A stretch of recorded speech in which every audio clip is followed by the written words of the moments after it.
नमस्कार, शाश्वत सनातन संस्कृत में आपका स्वागत है।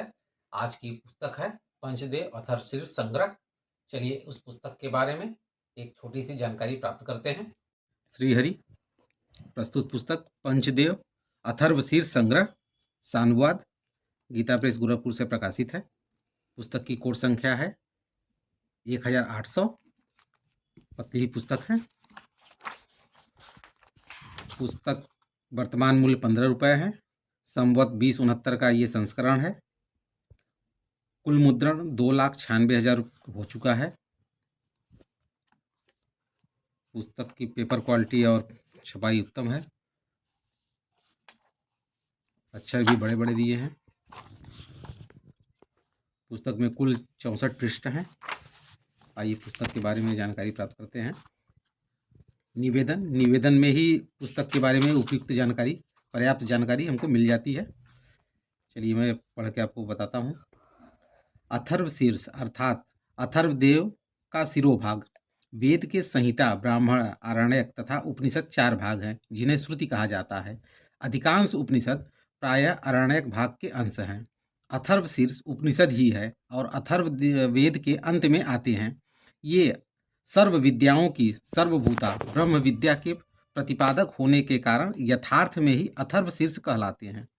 पंचदेव गणेश, शिव, शक्ति, विष्णु एवं सूर्य के क्रमशः 5 अथर्वशीर्ष हैं।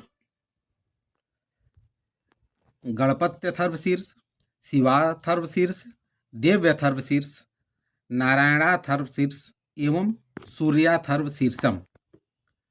अपने शास्त्रों में इन पंचदेवों की मान्यता पूर्ण ब्रह्म के रूप में है।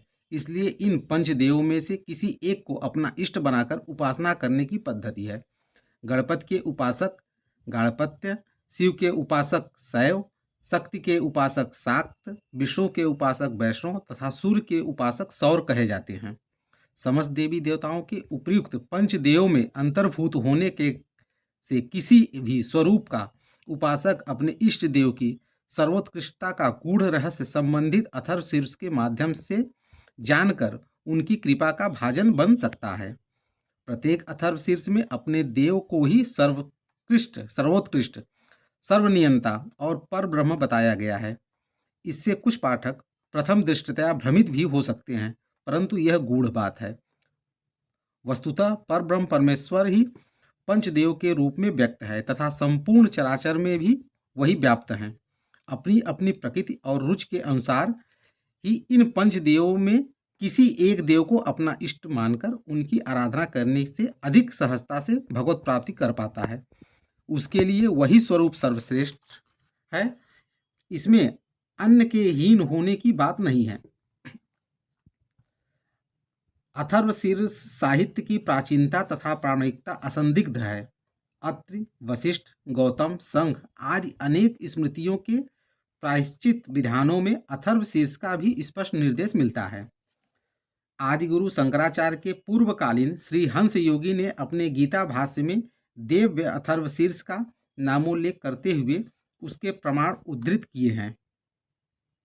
अथर्वशीर्ष की महत्ता तथा सर्व स्वीकारिता अनुमान इसी बात से हो जाता है कि वर्तमान में प्रचलित प्राय सभी वेद शाखाओं के कर्मकांड तथा संस्कार संबंधी ग्रंथों में पांचों अथर्वशीर्षों का मूल पाठ मिलता है, परंतु पांचों अथर्वशीर्षों का सानुवाद संग्रह दृष्टिगोचर नहीं होता है। गणपत्य अथर्वशीर्ष तथा देव्य अथर्वशीर्ष जो गीता प्रेस द्वारा पूर्व में प्रकाशित हैं, प्राय वे ही अन्यत्र भी मिल जाते हैं, शेष नहीं। अतः विषय की महत्ता एवं दुर्लभता को ध्यान में रखते हुए गीता प्रेस ने पांचों अथर्वशीर्षों का सानुवाद प्रकाशन किया जा रहा है। इसके साथ ही परिशिष्ट भाग में पंचदेवों के वैदिक स्तवन यानी सूक्तादि भी सानुवाद दिए जा रहे हैं। इससे साधकों को उपासना में सुविधा हो सकेगी। ये विषय अनुकरण का है। इसमें ये 5 अथर्वशीर्ष हैं। गणपत्य अथर्वशीर्ष, शिवाथर्वशीर्ष, देव्यथर्वशीर्ष, नारायणाथर्वशीर्ष और सूर्याथर्वशीर्ष।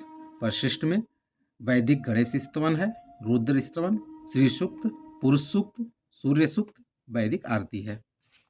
इस प्रकार से ये अथर्वशीर्ष है। शुरुआत में ये शांति पाठ है, फिर यहाँ से शुरू होता है।